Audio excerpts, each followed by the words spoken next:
ಇವಾಗ ಅದೇ ಇಲ್ಲ ಅಂದ್ರೆ ಅವ್ರು ಏನಕ್ಕಪ್ಪ ಮದುವೆ ಮಾಡ್ಕೊಂತಾರೆ? ಮದುವೆ ಆದ್ರೆ ಏನ್ ಪ್ರಯೋಜನ ಇಲ್ಲ, ಅವ್ರು ಆಗೋದೇ ಇಲ್ಲ. ಎದ್ದಿದ್ರೆ ತಾನೇ ಬುಸ್ ಅಂತ ಕಾಟ ಹಾಕೋದು. ಅರ್ಥ ಆಯ್ತು ಬಿಡಿ ಸರ್. ಬರೀ ಇಂತದೆಯಾ? ಎದ್ದಿಲ್ಲ ಅಂದ್ರೆ ಇಲ್ಲಿ ಬುಸ್ ಅನ್ನುತ್ತೆ ಅಲ್ವಾಣ? ತಿಳಿತು ಬಿಡಿ, ನನಗೆ ಗೊತ್ತಾಯ್ತು. ಒಂದೇ ಒಂದು ಆಪ್ಷನ್ ಇದೆ.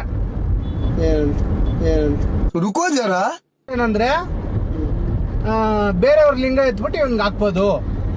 ಬೇರೆಯವ್ರು ಯಾರು ಕೊಡ್ತಾರೆ ಸರ್ ಹಂಗೆಲ್ಲ? ನಿಮ್ಗೇನ್ ಕೆಲಸ ಇಲ್ವಲ್ಲ ಇವಾಗ? ಕೆಲ್ಸ ಹೆಂಗಿರಲ್ಲ ಸರ್, ಸಹಾಯ ಗಂಟೆ ಇರುತ್ತಲ್ಲ. ಕೆಲ್ಸ ಹೆಂಗಿರಲ್ಲ ಅಂತಿರೋದಕ್ಕೆ ಅಂದ್ರೆ ಮಕ್ಕಳೆಲ್ಲ ಆಗೋದ್ಮೇಲೆ ಇನ್ನೇನ್ ಬೇಡ ಅಲ್ವಾ ಅವ್ರಿಗೆ? ಬೇಕೇ ಬೇಕಾಗುತ್ತೆ ಸರ್. ಅದು ಹೆಂಗಿರುತ್ತೆ, ಸಹಾಯ ಗಂಟೆ ಬೇಕಾಗುತ್ತೆ ಅದು. ಅಂದ್ರೆ ಡೈಲಿ ಮಜಾ ತಗೊಂತ ಇರ್ಬೇಕಂತ. ಮತ್ತೆ ಬರೀ ಇಂತದೆಯಾ? ಇಲ್ಲ ನೀವು ಬನ್ನಿ, ಏನಾಗುತ್ತೆ? ನಾವೆಲ್ಲಿ ಬರೋಣ? ಅವ್ನ್ ಲಿಂಗ ನಿನ್ಗೆ ಹಾಕ್ಸ್ತೀನಿ ಬಿಡು. ನನಗ್ ಬೇಡ ಗುರು.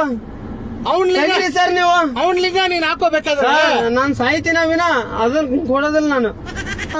ನನಗೆ ಎದ್ದೇಳ್ತಾ ಇಲ್ಲ.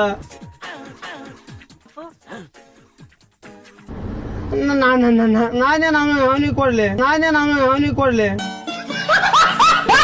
ಬೆಳಗ್ಗೆ ಎದ್ದಿದ್ದೀರಲ್ಲ ನೀವು, ಇನ್ನೇನಕ್ಕೆ ಎದ್ದೊಳ್ತೀರಾ? ಅಲ್ಲ, ಅದೇ ಎದ್ದೇಳ್ತಾ ಇಲ್ಲ ನನಗೆ. ಯಾವ್ದು ಬುಸ್ ಅಂತ ಇಲ್ವಾ? ಮತ್ತೆ ಅದೇನ ಇರೋದೇ ಸಾಗೈತೆ ನಂದೆ.